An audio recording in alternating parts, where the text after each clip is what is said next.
सरकार को इतना बड़ा नुकसान होता है, लेकिन बावजूद इसके तमाम जो आला कमान है वो चुप रहते हैं। वो कहीं ना कहीं दिखाते हैं कि कांग्रेस में जो है वो फैसले लेने की जो क्षमता है वो बिल्कुल खत्म हो चुकी है।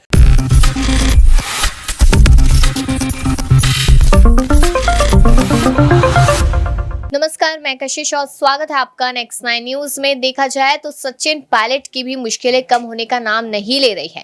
पायलट यहां पर मुख्यमंत्री बनने के लिए हर एक कदम उठाते हुए नजर आ रहे हैं, लेकिन कहीं ना कहीं वो सारे कदम फेल होते नजर आए।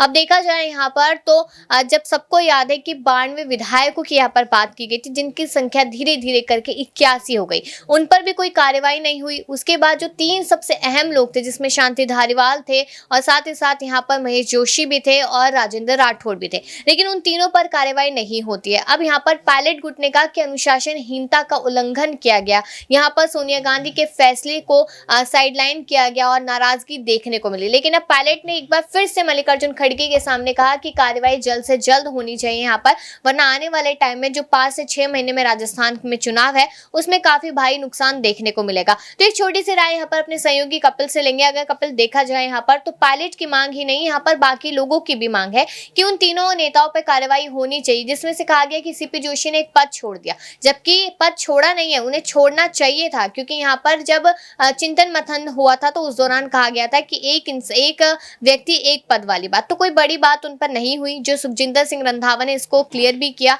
तो कहीं ना कहीं अगर देखा जाए तो क्या इन तीनों नेताओं पर या मंत्री कह लीजिए, इन पर क्या कार्रवाई नहीं होनी चाहिए? और लगता नहीं कि इसका फायदा अगर कार्रवाई नहीं होती तो बीजेपी उठाती नजर आ सकती है। बिल्कुल, इसका फायदा जो है वो बीजेपी उठाती हुई नजर आएगी, लेकिन बड़ा सवाल यह है कि कांग्रेस के अंदर आखिर हर मुद्दे पर चुप्पी क्यों साध ली जाती है, क्यों बड़ा फैसला नहीं लिया जाता। खड़गे की अगर बात करी जाए तो देखिए कितने वक्त से पायलट को लेकर ये इंतजार किया जा रहा है कि उन पर कोई बड़ा फैसला सुनाया जाएगा। चलिए, अगर उस पर कोई बड़ा फैसला नहीं सुनाया जाता तो ये जो 3 मंत्री हैं इनको लेकर तो उम्मीद ये की जा रही थी कि बड़ा फैसला सुना दिया जाएगा, क्योंकि इस मामले में सोनिया गांधी भी जो है वो नाराज चल रही थी। और आप ये देखिए कि इन 3 जो नेताओं की वजह से 81 विधायकों ने जो इस्तीफा सौंपा था, अगर वो इस्तीफा स्वीकार हो जाता तो कांग्रेस की सरकार गिर जाती। सरकार को इतना बड़ा नुकसान होता है, लेकिन बावजूद इसके तमाम जो आला कमान है वो चुप रहते हैं। वो कहीं ना कहीं दिखाते हैं कि कांग्रेस में जो है वो फैसले लेने की जो क्षमता है वो बिल्कुल खत्म हो चुकी है, और इसकी वजह से सरकार भी अगर चली जाती है तो फिलहाल ऐसा नजर आ रहा है कि आला कमान को कोई परवाह नहीं है।